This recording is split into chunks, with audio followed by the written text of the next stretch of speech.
ሰላም ጤና ይስጥልኝ ውድ ኤክስቴት ዩቲዩብ ቻናል ተከታታዮቻችን፣ ዛሬ ጥፍራችን ቀለምና ቅርጽ ስለ ጤናችን ምን ይናገረናል በሚል ርዕስ ጥፍራችን ስለ ጤናችን የሚነግረን ነገር በቪዲዮ መልክ አዘጋጅተን ይዘንላችሁ ቀርበናል። ዳዊት ነኝ። እስከ ቪዲዮ ፍጻሜ አብራችሁን ቆዩ። ወደ ቪዲዮ ከማለፋችን በፊት ቪዲዮ እንደምትወዱት እርግጠኛ ስለሆንኩ ላይክ አድርጋችሁ ወደ ቪዲዮ እናምራም። በቀጣይ እንዲህ የሚያስገርም ቪዲዮ ስለቅ መልእክት እንደርሳችሁ ሰብስክራይብ አድርጋችሁ ደወል ምልክቱን ተጫኗት።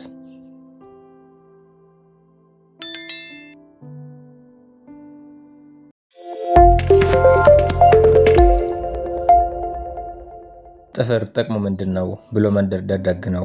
የጣት ጥፍር ከስር ያለውን የቆዳ ጫፍ ከአደጋ ይጠብቃል። ሌላስ ቢያሳክከን ማን እንደ ጥፍር ከማንም ቀድሞ ይደርሳል። አንዳንድ ቦታችንን በማከክ የሚሰማን ልዩ እርካታ ምስጋናውን ለጥፍራችን ካላደረስ ንፉግነት ነው። ሌላስ አንድ ነገር መላጥ ብንፈልግ ጥፍር ከሌለ እንዴት ይሆናል? የአውራ ጣት ጥፍር ሲታመም መላጣ እንዴት ፈተና እንደሆነ ያኔ ይገባናል።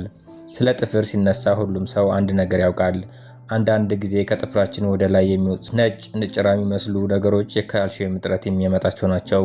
ይህ ግን ምን ያህል እውነት ነው? ወደ ኋላ ላይ እንመለከታለን። ስለ ጥፍር መሰረተ ስሪት አናቶሚ ባጭሩ እንዲህ እንበል። ጥፍሮች የቆዳ ቅጥያዎች ናቸው። የተሰሩት ደግሞ ከኬራቲን ነው። ኬራቲን የጣት ጫፍን ከአደጋ የሚከላከል የፕሮቲን ስሪት ነው። ግርጌ ላይ የግማሽ ጨረቃ ቅርጽ ያለው ነገር ደግሞ ሉናል ይባላል። የጥፍር እድገት ማዕከል ልንለው እንችላለን። የጥፍር ሴሎች እዚህ ተወልደው አድገውና ደድረው ነው ኋላ ደንበኛ ጥፍር ሆነው ብቅ የሚሉት። እስኪፈለጉ ታዲያ ተቀያሪ ወንበር ላይ ይቀመጣሉ። ጥፍር ሲያልቅ ይተካሉ። ከዚያ ቀጥሎ የሚገኘው አካል ደግሞ ባክቴሪያ እና ፈንገስ ወይም ደግሞ ሌላ በሽታ አምጪ ተህዋሲያን አልፈው እንዳይገቡ ዘብ የሚቆም መከላከያ ነው። ስለ ጥፍር መሰረታዊ ስሪት ይህን ያህል ካልን ይበቃል። ይልቅ ሐኪሞች በምርመራ ወቅት ጥፍራችን ለምንድን ነው የሚመለከቱት? ስለ ጤናችን የሚነግራቸው ነገር ስላለ ነው። ኩላሊት በሽታ ወይም ደግሞ የቆዳ በሽታ ወይም ሌላ በሽታም እንዳለብን ጥፍር ጥቆማ ይሰጣል። በሕክምና ትምህርት ቤት ከተማርኳቸው ቁም ነገሮች ውስጥ አንዱ የጥፍር መቆለመም የሚባል ነገር ነው። ይህን በታማሚዎች ላይ መፈለግ የመጀመሪያ ተግባር ነው። ይህ በጥፍርና ጥፍሩ በተዘረጋበት ቆዳ መካከል ያለው ቦታ ቅርጹ ሲቆለመም የሚታይበት ነው ይላሉ በብሪስቶል ዩኒቨርሲቲ የሕክምና እና የብለሰረሰር ነርቭ መምህር የሆኑት ዳን ባምጋርደት። በሌላ ቋንቋ ጥፍራችን የማንኪያ ጫፍ ቅርጽ ሲኖረው ማለት ነው። የጥፍሩ ስር ቆዳ ይለሰልሳል። ጥፍሩ ከጣት ምንጣፍ ጋር ልጥፍ ከማለት ይልቅ የተንሳፈፈ ይመስላል። የጣቶች ጫፍ ጎበጥ ያለ፣ ጫፉ የሚታይ ያበጠ ጣት ይመስላል። እንዲህ አይነት ጥፍር ዝቅተኛ የደም ኦክሲጅን መጠን ምልክት ነው። አንዳንድ ጊዜ ከሳምባ ካንሰር ጋር ይዛመዳል። የልብ ቧንቧ መተላለፊያ ኢንፌክሽን ምልክትም ሊሆን ይችላል። ሐኪሞች ይህን ምልክት በሽተኞች ላይ ከተመለከቱ በአስቸኳይ ራጅ እንዲነሱ ያዛሉ። ምክንያቱም የሳምባ ካንሰር እንደሚሆን ስለሚጠራጠሩ ነው። እንዲህ አይነት የማንኪያ ጫፍ የመሰለ ቆልማማ ጥፍር የሚያጋጥመው ግን ከስንት አንዴ ነው። ጥፍር ላይ ያሉ ነጭ ነጠብጣቦች ሉኮኒቺያ በመባል ይታወቃሉ። ብዙውን ጊዜ የቫይታሚን ወይም የማዕድን እጥረት ምልክት ተደርገው ይወሰዳል።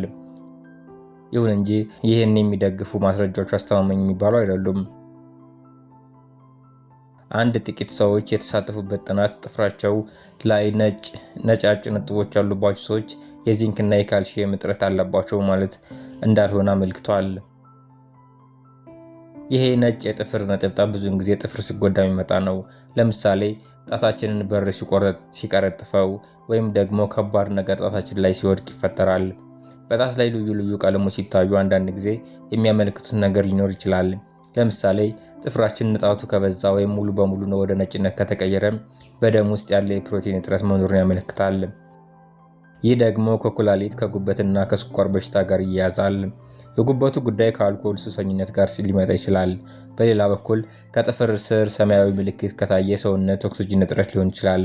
ይህ ከልብ ህመም ጋር የሚያያዝ ነው። በጥፍር ስር ጥቁር መስመሮች ከታዩ ያልተለመደ የቆዳ ካንሰር ምልክት ሊሆንም ይችላል። ሐኪሞች በሽተኛውን በሚመረምሩበት ጊዜ የጥፍሩን ቀለም ብቻ ሳይሆን ውፍረትና ቅርጽ ላይ ለውጦችን ማየት ይፈልጋሉ። ለምሳሌ በጤናማ ጥፍር ከታች ያለው የጥፍር ወለል ከነጭ ይልቅ ሮዛማ ቀለም መሆን አለበት። ሌሎች ቀለሞች ግን ቀላል የጥፍር ኢንፌክሽን ወይም አሳሳቢ የጤና ሁኔታን ሊያመለክቱ ይችላሉ። በሃል ዩኒቨርሲቲ የቁስል ፈውስና ተያያዥ ጉዳዮች መምህር የሆኑት ሆሊ ዊልኪንሰን በእግር ጣቶቹ ላይ በተለይም በጣት ጥፍሮ ላይ ነጭ ወይም ቢጫ ቀለም ካዩ ይህ የፈንገስ ኢንፌክሽን ምልክት ሊሆን ይችላል ይላሉ። በአሜሪካና በዩናይትድ ኪንግደም ለቀላል የፈንገስ ጥፍር ኢንፌክሽን ያለ ሐኪም ማዘዣ መድኃኒት መግዛት ይቻላል። ሆኖም ኢንፌክሽኑ የቆየ ከሆነ ሐኪም ማየት ይመከራል። ብዙውን ጊዜ ሰዎች በጥፍር ላይ ቀለም ለውጥ ሲመለከቱ ኢንፌክሽን መሆኑን አይገነዘቡም። ብዙ ጊዜ ሰዎችን በጥፍር ላይ ቀለም ለውጥ ሲመለከት ኢንፌክሽን መሆኑን አይገነዘቡም፣ ቸል ይሉታል። ያኔ መጥፎ ወደሚሆንበት ደረጃ ይደርሳል ይላሉ ዊልኪንሰን።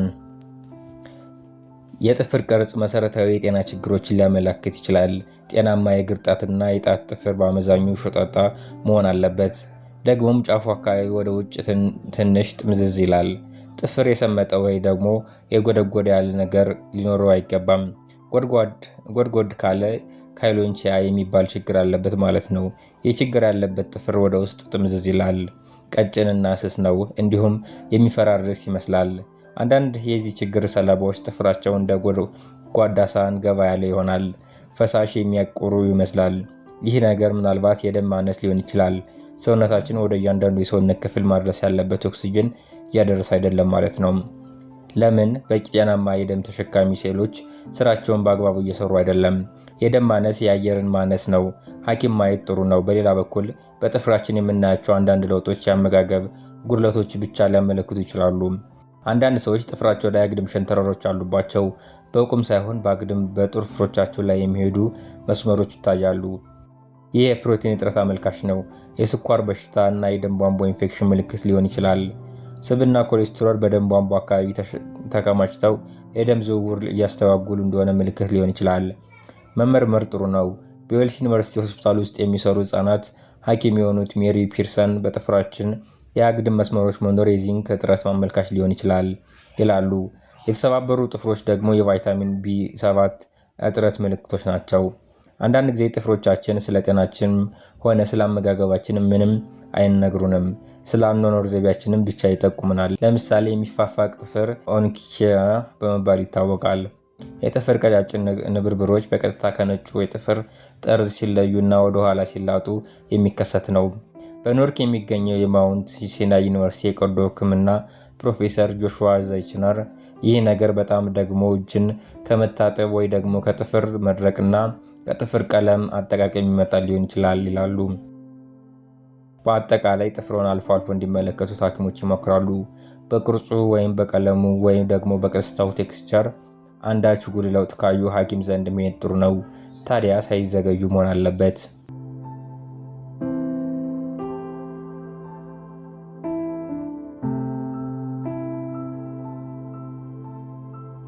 የዛሬን ቪዲዮ እዚህ ላይ ፈጸምኩ። አብራችሁን ስለቆያችሁ አመሰግናለሁ። ቪዲዮን ከወደዱት ላይክ፣ እንዲሁም ያላችሁን አስተያየት ኮሜንት መስጫው ላይ አስፍሩልኝ። በቀጣይ እንዲህ የሚያስገርምና የሚያስደንቅ ቪዲዮ ስለቅ መልእክት እንደርሳችሁ ሰብስክራይብ አድርጋችሁ ደወል ምልክቷን ተጫኗት።